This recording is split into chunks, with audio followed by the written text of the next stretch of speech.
ಹುಲಿ ಚರ್ಮ. ದೇವರಿಗೆ ಯಾವುದೇ ರೂಪವೂ ಇಲ್ಲ, ನಾಮವೂ ಇಲ್ಲ.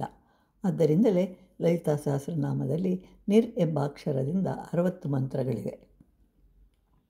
ನಮಗೆ ನಾಮರೂಪಗಳಿರುವುದರಿಂದ ಆ ದೇವರಿಗೂ ನಾಮರೂಪಗಳನ್ನು ಕೊಟ್ಟರೆ ಚೆನ್ನಾಗಿ ಅರ್ಥ ಆಗುವುದು ಮತ್ತು ಆ ದೇವರನ್ನು ವರ್ಣಿಸಬಹುದು.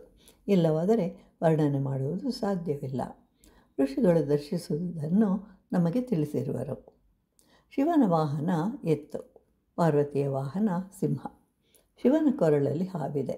ಸುಬ್ರಹ್ಮಣ್ಯನ ವಾಹನ ನವಿಲು, ವಿನಾಯಕನ ವಾಹನ ಇಲಿ. ಸಿಂಹ, ಎತ್ತು ವೈರಿಗಳು, ಹಾವು, ಇಲಿ ವೈರಿಗಳು. ಹೀಗೆ ಒಬ್ಬರ ವಾಹನ ಇನ್ನೊಬ್ಬರಿಗೆ ಶತ್ರುವಾದರೂ ಒಂದೇ ಮನೆಯಲ್ಲಿ ಸಾಮರಸ್ಯದಿಂದ ಕೂಡಿರುವರು.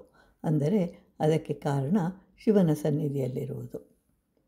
ಬ್ರಹ್ಮನು ಇದನ್ನು ಸೃಷ್ಟಿಸಿರುವನು. ಅನೇಕ ರೂಪಗಳನ್ನು ಧರಿಸಿರುವನು. ತನ್ನ ಮನಸ್ಸಿನಿಂದ ಎಲ್ಲವೂ ಸೃಷ್ಟಿ ಆಯಿತು. ಅಂದರೆ ಬ್ರಹ್ಮನಿಂದಲೇ ಎಲ್ಲವೂ ಆಗಿರುವುದು. ಪಂಚಭೂತಗಳು, ಸೂರ್ಯ, ಚಂದ್ರ ಮತ್ತು ಜೀವಿ ಎಲ್ಲವೂ ಶಿವನೇ ಆಗಿ ಈ ಲೋಕವನ್ನು ನಡೆಸ್ತಾ ಇದ್ದಾನೆ. ಭೂತ ಪ್ರೇತ ಪಿಶಾಚಿಗಳು ಸಹ ತಾನೇ ಎಂದು ಹೇಳಿರುವನು. ಅಂತಹ ಶಿವನನ್ನು ಸ್ಮರಿಸುತ್ತಿದ್ದರೆ ಎಲ್ಲ ಕಷ್ಟಗಳನ್ನು ನಿವಾರಿಸುವನು.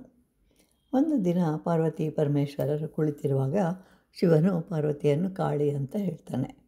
ಇದರಿಂದ ಪಾರ್ವತಿಗೆ ಕೋಪ ಬಂತು. ತಪಸ್ಸನ್ನು ಆಚರಿಸಲು ಹೊರಟಳು.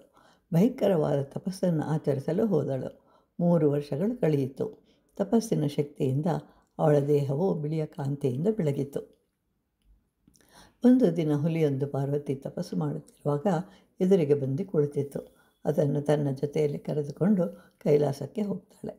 ಶಿವನು ಕೇಳಿದಾಗ ಹುಲಿಯು ತನ್ನ ಚರ್ಮವನ್ನು ಶಿವನು ಧರಿಸುವಂತೆ ಪ್ರಾರ್ಥನೆ ಮಾಡುತ್ತೆ. ಅಂದಿನಿಂದ ಶಿವನು ಆನೆಯ ಚರ್ಮದೊಂದಿಗೆ ಹುಲಿಯ ಚರ್ಮವನ್ನು ಧರಿಸಿದನು.